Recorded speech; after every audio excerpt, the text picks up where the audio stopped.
Em 2011, a caçada pelo homem mais procurado do mundo teve um fim, assim, cinematográfico. E é essa a história que a gente vai desvendar aqui. Uma busca que durou uma década inteira, contada pelos momentos decisivos que levaram as forças especiais americanas até um complexo super secreto lá no Paquistão.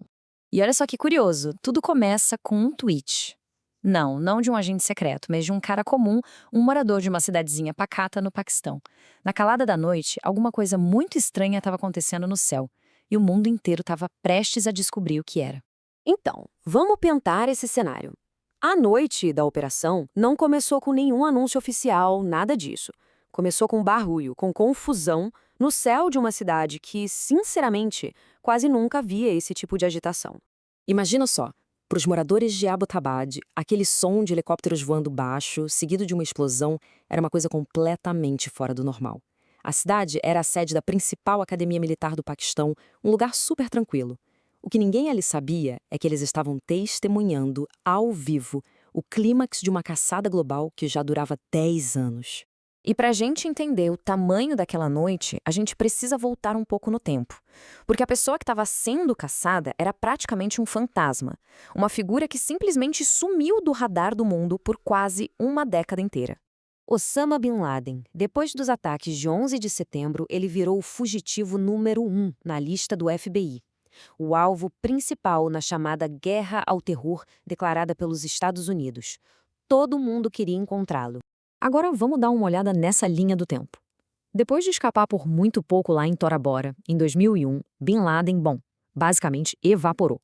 Por quase 10 anos, a busca foi uma sucessão de frustrações. A inteligência americana não tinha uma localização, não tinha nada concreto. Era um vácuo de informação preenchido só por boatos. E a especulação corria solta, né? A cada tantos meses surgia uma teoria nova. Tinha notícia dizendo que ele estava muito doente, talvez até morto, outras que ele estava escondido em cavernas, em áreas tribais, ou, quem sabe, até protegido no Irã. A verdade é que ninguém fazia a menor ideia. E essa frase aqui, ela mostra perfeitamente o tamanho do desafio.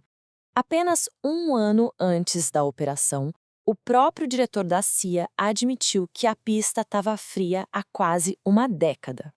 Bin Laden tinha se tornado uma sombra. Então a pergunta é, como eles o encontraram? A resposta veio de uma mudança de estratégia. Foi uma virada de chave.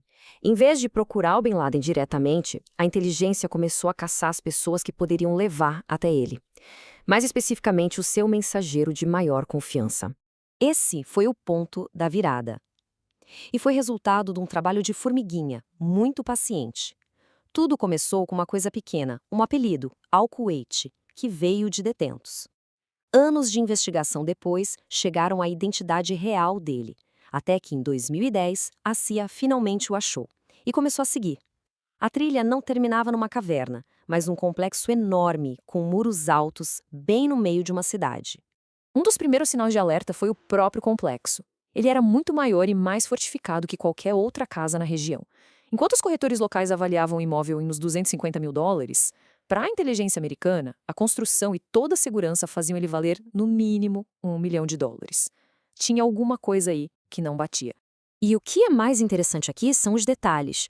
Cada um desses pontos era um sinal vermelho piscando, muros altíssimos, segurança reforçada e a ausência total de conexão com o mundo, sem telefone, sem internet. E essa história de queimar o lixo era especialmente suspeita, uma tática clássica de contra-vigilância para destruir qualquer tipo de evidência. Depois de meses de vigilância, a conclusão dos analistas foi uma só, sem espaço para dúvida. Aquele lugar não era uma casa de família comum. Foi projetado para ocultação máxima. A chance de Bin Laden estar ali dentro era altíssima. Com essa inteligência toda em mãos, a decisão foi tomada. Na noite de 1º de maio de 2011, a caçada de uma década finalmente ia se transformar numa operação militar de altíssima precisão. 40 minutos. Em menos de uma hora, a missão que levou 10 anos para ser montada foi executada. Foi uma operação rápida, intensa e, claro, cheia de riscos. A operação, que tinha o codinome de Lança de Netuno, já começou com problema, com a queda de um dos helicópteros. Mas mesmo assim, a equipe se adaptou e avançou pelo complexo, neutralizando a resistência andar por andar.